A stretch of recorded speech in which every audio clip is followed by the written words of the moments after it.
Para los que no saben, estamos estudiando la doctrina de Dios y ahora estamos entrando en el estudio de la Trinidad.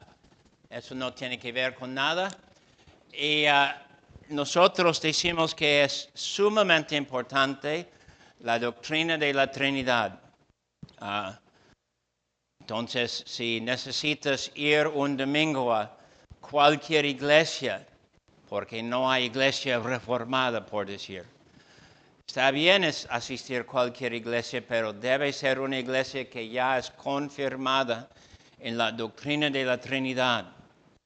Decimos que es sumamente importante también porque la gran mayoría de los convertidos al mormonismo son los que son en iglesias donde no enseñan bien la base bíblica de esta doctrina. Es decir, la gran cantidad de mormones eran antes supuestamente cristianos, supuestamente creían en Jesús como Salvador y luego son convertidos a esta mentira de los mormones. En ser convertidos a mormones, claro, es una mentira del diablo, es una enseñanza que sale del infierno y ellos enseñan contra la Biblia, torciendo la Biblia, y no debemos estar,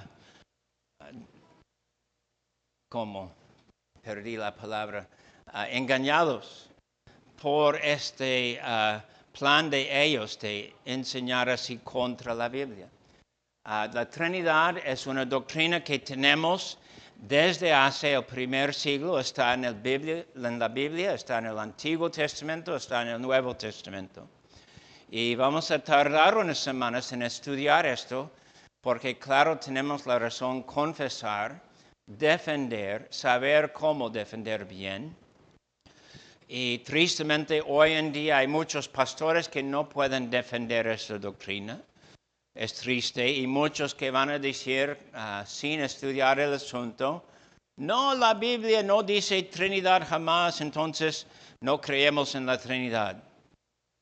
Pero es mero pretexto y es falta de estudiar y entender no solo la Biblia, pero también cómo ha sido la iglesia por 20 siglos.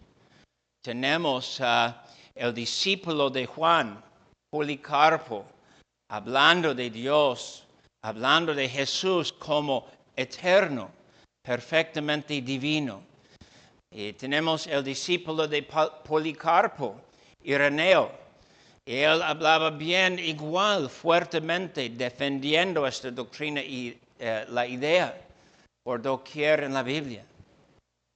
Entonces no es un invento, no es algo que tiene que ver con o tradición o de las enseñanzas de hombres. Sabemos en los primeros siglos la iglesia tuvo mucho error, estaba sufriendo en muchos puntos de entender o poder entender la Biblia.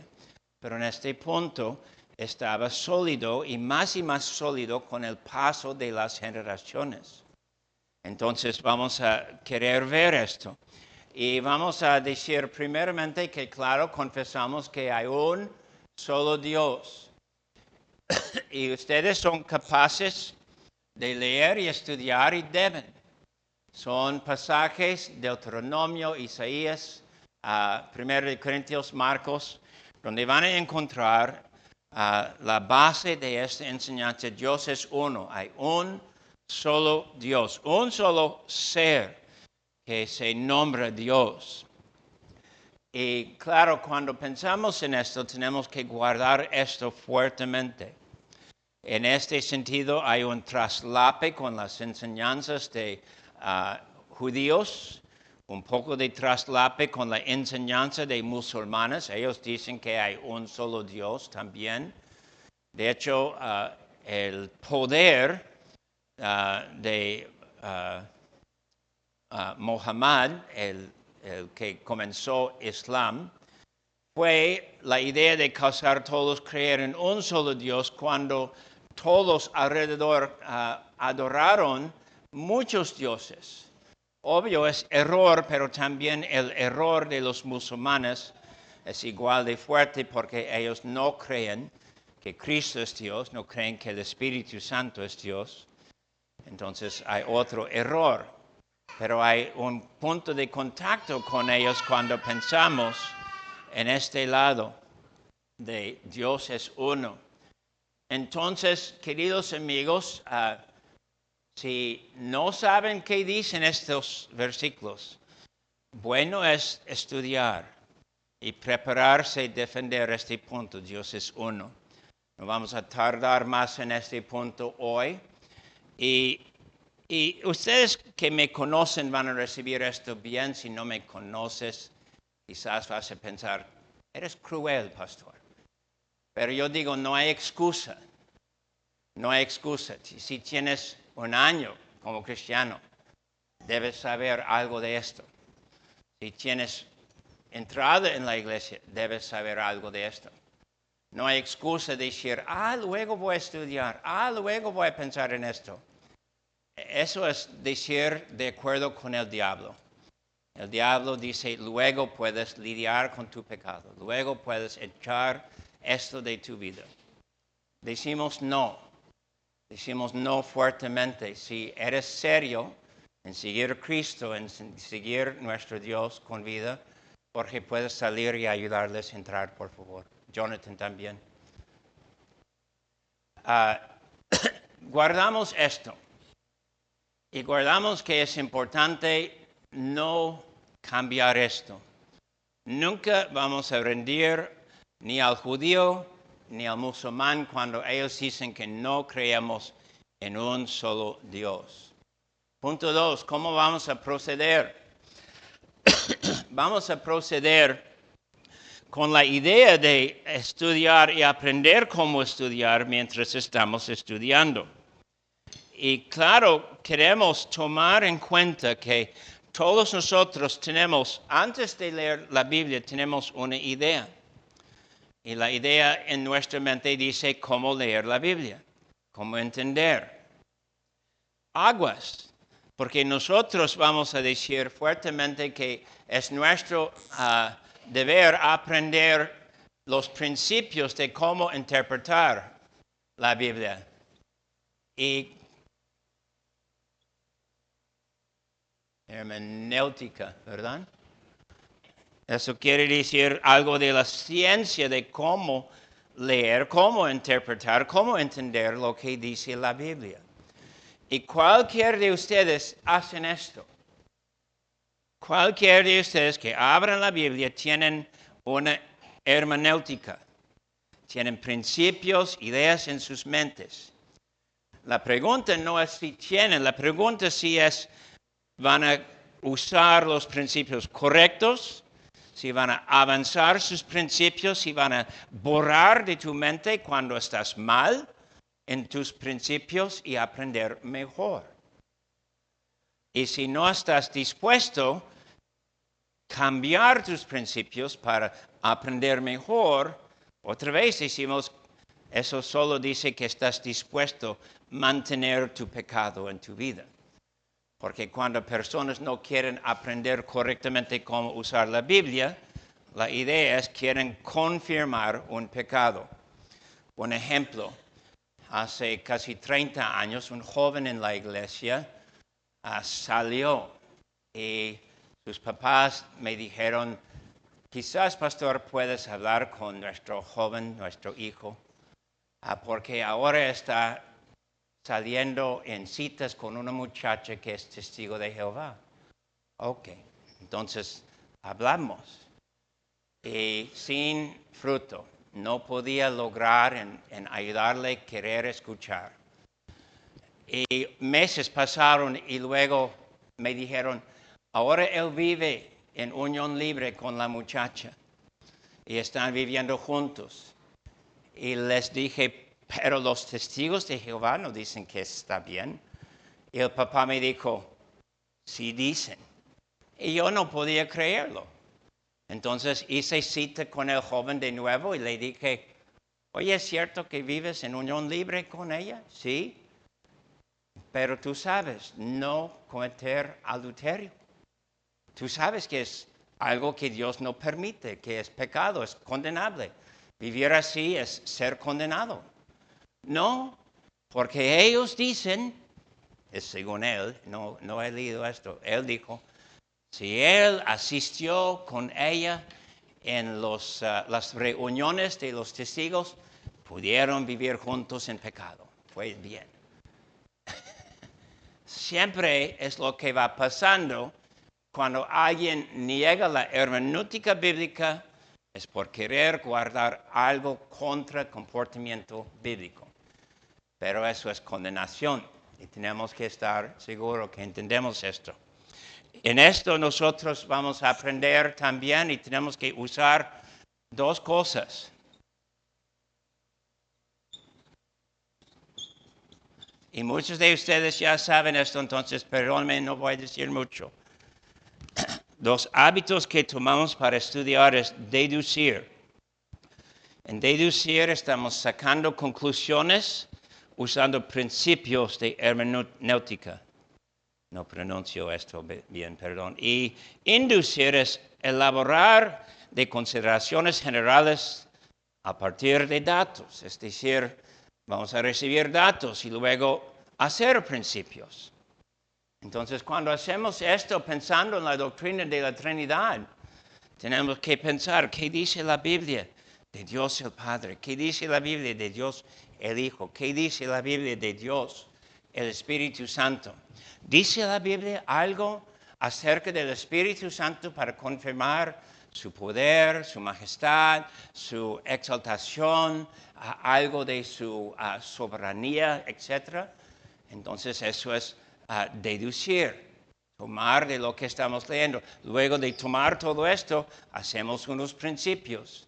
Y con estos principios, luego podemos leer la Biblia más y entender más de la doctrina, de cualquier aspecto de esta doctrina. Pero nosotros debemos decir que no queremos hacer el error de leer un versículo en inglés o en español o en nuestro propio idioma y luego decir que entendemos todo, hemos leído. Bueno, debemos investigar ese punto. Entonces vamos a hacer esto con cuidado. Quiero mostrar algo de esto en leer dos pasajes. Génesis 1 es el primero.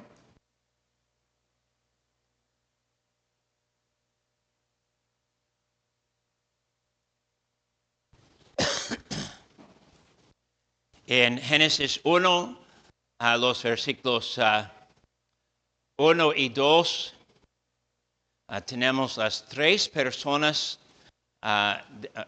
1 y 2 y 3, perdón. Tenemos las tres personas de la Trinidad. Pero me pregunto, ¿es obvio? No, no es obvio. Me pregunto, ¿cómo sacamos esto? Porque hemos leído toda la Biblia y no tenemos permiso tomar un pasaje sin tomar toda la Biblia a la vez. En contexto de toda la Biblia vamos a estudiar, vamos a interpretar. Entonces, ¿qué dice? En el principio creó Dios los cielos y la tierra estaba desordenada y vacía, y las tinieblas estaban sobre la faz del abismo, y el Espíritu de Dios se movía sobre la faz de las aguas. Y dijo Dios, sea la luz, y fue la luz. Entonces tenemos Dios, y luego tenemos otra persona, otro ser que tiene nombre Dios, Espíritu de Dios. Y luego tenemos Dios hablando palabra. Y con esa palabra hay creación, hay algo que existe que antes de su palabra no existía. Entonces hay antes y después, y la distinción es que salió de Dios la palabra. Esas son las tres personas de Dios, Dios, Espíritu de Dios, palabra. ¿Y cómo sabemos? Porque hemos leído toda la Biblia. Hay más que decir, pero el punto es, sabemos entrar en el estudio y tener cuidado en decir, mira, no hay el Hijo aquí. Sí hay. Es meramente una pista, pero si tenemos solamente Génesis 1, los primeros 3 versículos, y no tenemos el resto de la Biblia, no vamos a poder decir esto. Pero tenemos el resto de la Biblia. Y tenemos que decir esto, que hay 3 personas aquí. Ahora vamos a Juan 1. Y otra vez digo, aguas, porque no estamos estudiando estos pasajes completamente, solo como introducción para confirmar la manera en cómo vamos a proceder y estudiar. Juan 1:1, en el principio era el verbo. La palabra en griego es logos. Logos quiere decir palabra. Verbo es un tipo de palabra. Hay nombres, hay sustantivos, hay adjetivos, adverbios, hay muchos tipos de palabras. Verbo es un solo tipo de palabra. Y es traducido así específicamente porque verbo es una palabra que sugiere ser, acción, algo vivo. Entonces, por eso es la traducción verbo. En el principio era el verbo. El verbo era con Dios. El verbo era Dios. Este era en el principio con Dios. Todas las cosas por Él fueron hechas. Y sin Él nada de lo que ha sido hecho fue hecho. Y en Él estaba la vida y la vida era la luz de los hombres. La luz en las tinieblas resplandece y las tinieblas no prevalecieron contra ella. Entonces es persona, existe para siempre con Dios, es Dios y claro, es creador. Entonces estamos diciendo muchas cosas acerca de Cristo Jesús. Versículo 14, aquel verbo fue hecho carne. Jesús es el verbo, logos en griego otra vez. Entonces, cuando decimos esto, estamos diciendo algo de Cristo Jesús. Deduciendo algo de Él, podemos decir que, claro, ahora tenemos unos principios, cómo entender y cómo leer de Cristo Jesús en otros pasajes, para no confundir. Eso es sumamente importante también cuando pensamos en la Trinidad. Gracias a Dios no somos mandados comenzar de lo nada. Mi ejemplo siempre, yo quiero comprar una cosa, pero no sé dónde conseguir. Entonces voy a comprar 4 llantas, 4 rines, un juego de frenos, luego un chasis, luego voy a comprar puertas, asientos, volante, motor, transmisión. ¿Qué quiero? ¿Es mejor comprar todas estas piezas o es mejor encontrar dónde comprar coche? ¿Sí? Entonces no comenzamos de lo nada. Tenemos 20 siglos de cristianos que tuvieron el Espíritu de Dios. No vamos a decir que somos más sabios que ellos. Sí somos sabios. Sí podemos estudiar. Sí debemos estudiar y saber qué rechazar, qué recibir. Es importante. Pero no vamos a ser los que van a comenzar de lo nada y luego elevar nuestra doctrina como si fuéramos más sabios que todos, ¿verdad? Entonces, claro, yo quiero ser fuerte en este punto. Y tú, si tú estás pensando, ay, pastor, hablas contra mí con esto. Hey, bendiciones a ti. Reconoces que es algo fuerte que necesitas recibir. Eso es bueno, eso es correcto. Eso es algo que tenemos que tomar. Yo tengo 64 años de edad. Casi 50 años en Cristo ahora. Y soy neófito. Necesito seguir aprendiendo. Y quiero comunicar esto con ustedes, que sigamos así, ¿verdad? Comenzamos con la idea que hay algo que aprender. Un ejemplo de todo lo que estamos diciendo, arrianismo. Ariano fue un hereje y él enseñó que Jesús fue un Dios, pero no eterno. Él fue creado, él fue separado del Padre y él no es todopoderoso. Así enseñó Ariano. Y en el tercer siglo la mayoría de la iglesia estuvo de acuerdo con Ariano. Pareció que los arianos iban a ganar el mundo del cristianismo. Pero sabemos algo. Los líderes de la iglesia juntaron tanto arianos con los que creían en la Trinidad. Se juntaron en concilio. Y nosotros sabemos que algo pasó.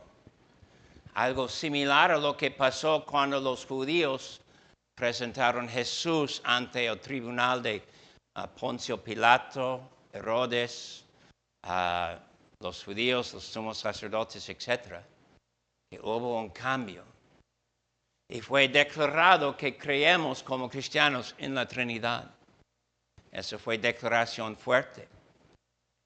Me pregunto, si pierdes el argumento, debes rendir, ¿no? Debes rendir y decir que, he perdido el argumento. No. ¿Qué hicieron? Buscaron perseguir los que creían en la Trinidad. Buscaron matar unos maestros, Alejandro, y no puedo mencionar muchos nombres. Casi perdieron su vida por los arianos, que quisieron matar los que fueron fuertes en mostrar el error de sus pecados. Y luego sabemos algo, que ellos duraron siglos. Y hoy pueden encontrar sus enseñanzas en los testigos de Jehová y los mormones. Pero desde aquel siglo, el cuarto siglo, no el tercer siglo, cuarto siglo, fueron condenados. Condenados. Y la iglesia desde aquel momento en adelante siempre dice, es imposible tener salvación sin creer en la Trinidad. No son mis palabras, es mi creencia, yo creo esto. No es posible ser perdonado de tus pecados si no crees en la Trinidad.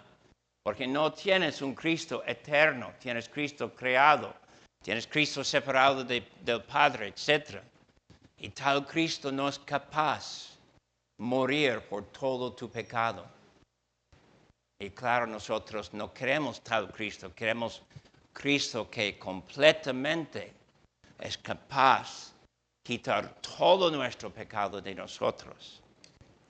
Entonces, nosotros sabemos que es exactamente donde queremos llegar, en entender que hay grupos como ellos que destruyen la verdad y no queremos caer en sus mentiras, sus malas enseñanzas y no queremos pensar que no importa. Sí importa. La distinción entre el cielo y el infierno es esa distinción. ¿Quién es Cristo? Y si Cristo no es eterno, ¿cómo vas a tener un Salvador capaz de quitar todo el pecado tuyo? Amén. Bueno, perdóname si es algo fuerte, si es algo nuevo para ti. Mi sugerencia es pensar bien si estoy dispuesto a dejar toda mi vida pasar sin entender algo que fue sumamente importante por 20 siglos de la iglesia. Si tú estás dispuesto a hacer esto, bueno, la verdad no vas a estar feliz en iglesias cristianas. Quizás vas a estar feliz en iglesia que no enseña la verdad de la Biblia, porque ellos van a enseñar otras cosas. Y hay otra distinción también. Como les dije de los testigos de Jehová, fue igual de los arrianos. Poco a poquito fue obvio que quisieron dejar espacio en su vida. No tenemos que arrepentir de tal pecado. Tal pecado no es importante. O tal práctica que sea no es importante porque no queremos ser exigentes o algo así. Queridos amigos, cuando seguimos el Dios de la Biblia, tenemos que seguir Dios de la Biblia, no el Dios en nuestra imagen, Dios como Él es, no lo que queremos de Él. La base en el Antiguo Testamento, es importante. Ya leímos de Génesis 1, los versículos 1, 2 y 3. Y es más de la enseñanza de la semana que viene, Pero yo quiero decir que, claro, no es explícito en el Antiguo Testamento la Trinidad. Para los que han leído la Biblia es algo obvio, ¿verdad? Pero está. Y nosotros tenemos que estudiar y preguntar mientras estamos estudiando, ¿qué dice? ¿Cómo dice? ¿Las pistas son suficientes? ¿Sí o no? Y eso es lo que queremos hacer en una semana. También antes de seguir, yo quiero solo mencionar, porque se acaba mi tiempo, su tarea de la semana. En el Antiguo Testamento tenemos ángeles y tenemos pasajes que hablan de ángeles, ¿verdad? Y en estos pasajes tenemos lo que voy a nombrar ángeles normales. Son ángeles. ¿Qué quiere decir la palabra ángel? ¿Cómo? ¿Mensajero? También hay otra traducción.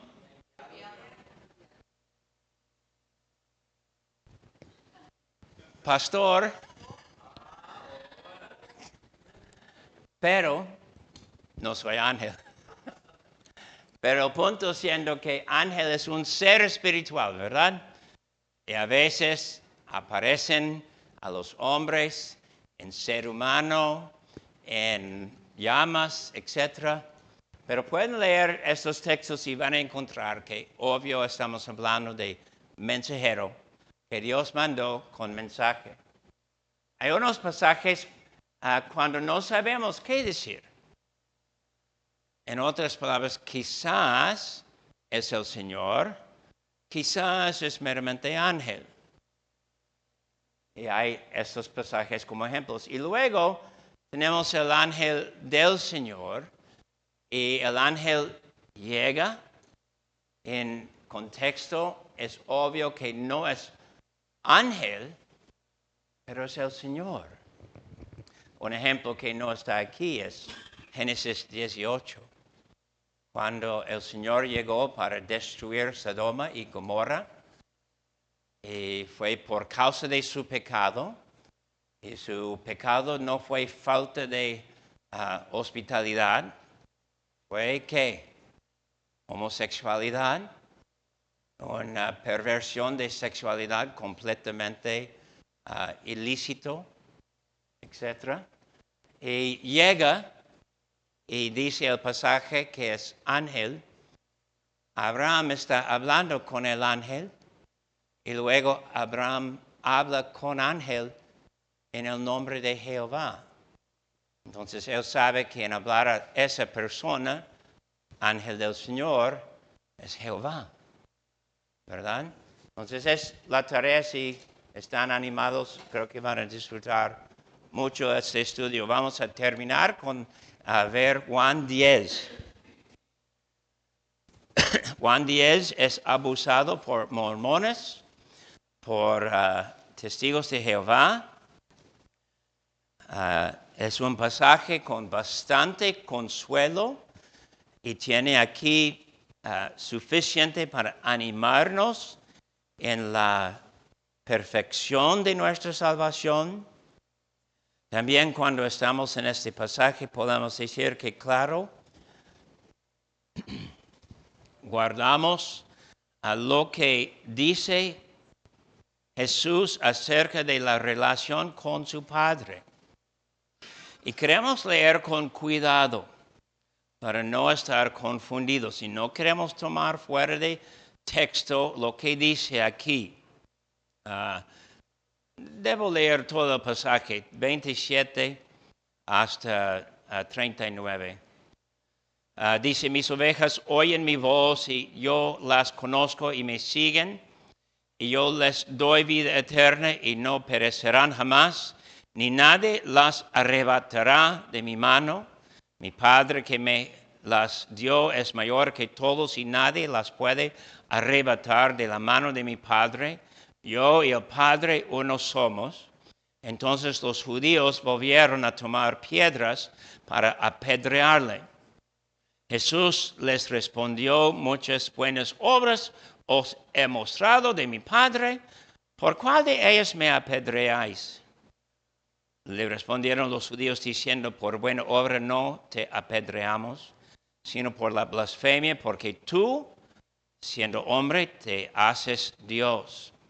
Jesús les respondió, no está escrito en vuestra ley, yo dije, dioses sois.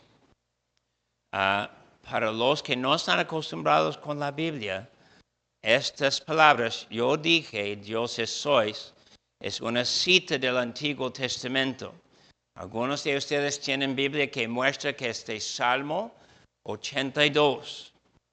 Salmo 82 tiene estas palabras. Sigo, 35. Si llamó dioses a aquellos a quienes vino la palabra de Dios y la escritura no puede ser quebrantada. Al que el Padre santificó y envió al mundo, vosotros decís, tú blasfemas, porque dije, hijo de Dios soy. Si no hago las obras de mi Padre, no me creáis, mas si las hago, aunque no me creáis a mí, creed a las obras, para que conozcáis y creáis que el Padre está en mí y yo en el Padre. Y el punto específico son las palabras del versículo 30. Yo y el Padre uno somos. En griego tenemos, ¿qué género, Kevin? Masculino, femenino, neutro. Ok, y si estamos hablando de una amistad, quizás vamos a tener la palabra uno en masculino, porque Padre es masculino, Jesús es masculino, y Él está hablando, quizás va a decir uno somos si es masculino en griego, pero no es neutral. Neutral. Eso quiere decir algo de su ser. El griego rinde para nosotros que, claro, no podemos decir ni fingir que hay algo de error aquí. Cuando Cristo dice esto, no dice que es la misma persona con el Padre. Él dice que es uno con el Padre. Eso tiene que ver más con sustancia, decimos. Entonces, cuando estamos prestando atención a la lectura de la Biblia, no podemos causar esto ser torcido, porque luego, ¿qué es la respuesta? 31, 32 y 33, los judíos entendieron su griego. Yo sé que quizás Jesús hablaba arameo. No tenemos esto confirmado. Muchos hoy en día dicen que sí, pero nosotros sabemos que hablaban arameo y griego, y el Nuevo Testamento es dado a nosotros en griego, entonces no importa. Lo que es importante es ellos entendieron.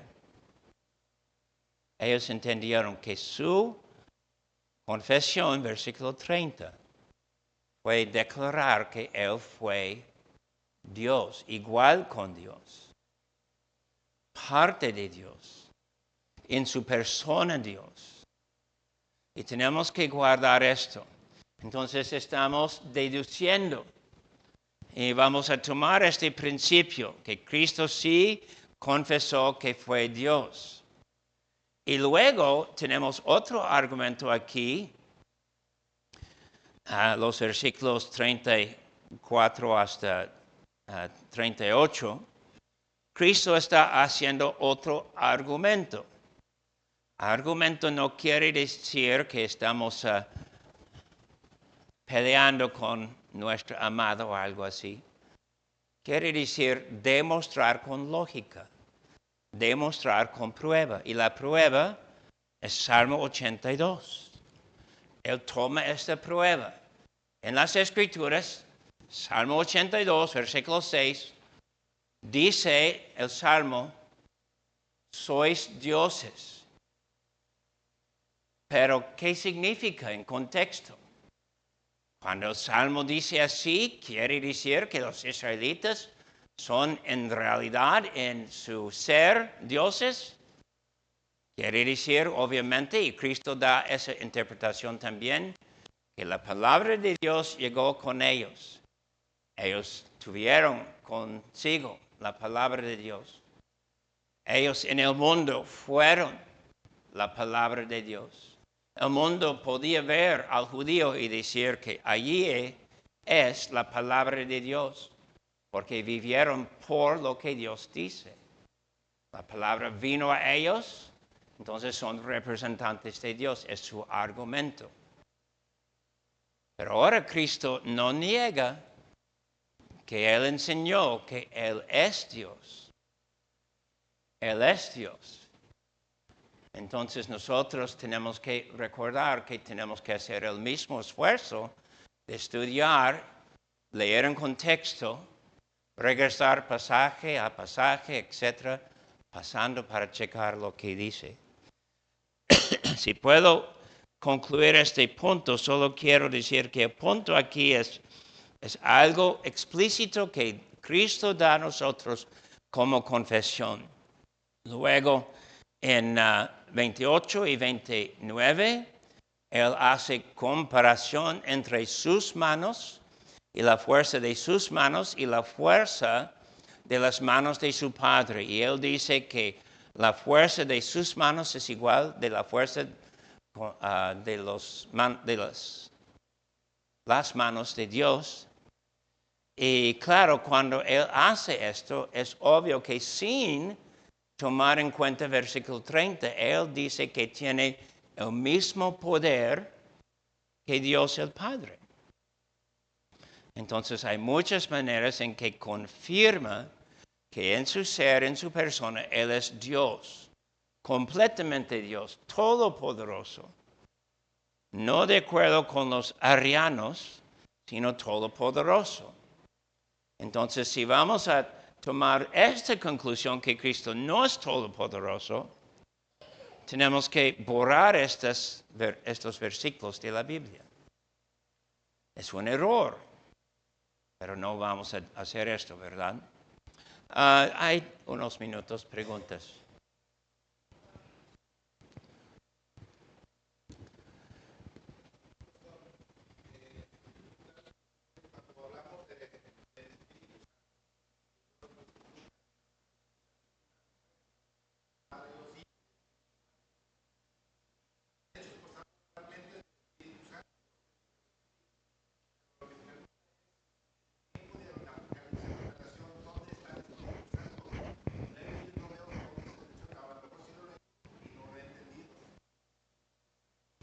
Entonces, si entiendo bien, en Apocalipsis, ¿dónde está el Espíritu de Dios? Parte de tu respuesta es algo obvio que creo que ya sabes bien. Es Él que hace la inspiración, pone la palabra y la visión en Juan para escribir esas palabras y escribir de tal forma que Él dice con claridad que no habla ideas, preferencias, Él habla palabra de Dios. Y no es correcto ni borrar ni agregar algo a la palabra de Dios. Pero es también obvio que en capítulo 2 y 3, 7 veces dice, el que tenga oídos, oiga lo que dice el Espíritu a las iglesias. Pero ¿quién habla? Es Cristo que habla. Entonces, cuando Cristo habla las 7 cartas de capítulo 2 y 3, Él termina la carta en decir que es el Espíritu que habla esas palabras. Entonces, sí, muy bien. Y vamos a estudiar bien porque es algo fuerte hoy en día que personas o hacen todo del Espíritu Santo como si fuera no el Hijo, no el Padre, pero solamente tenemos el Espíritu. Y hacen el opuesto de no decir nada del Espíritu. Hay 2 errores que queremos evitar.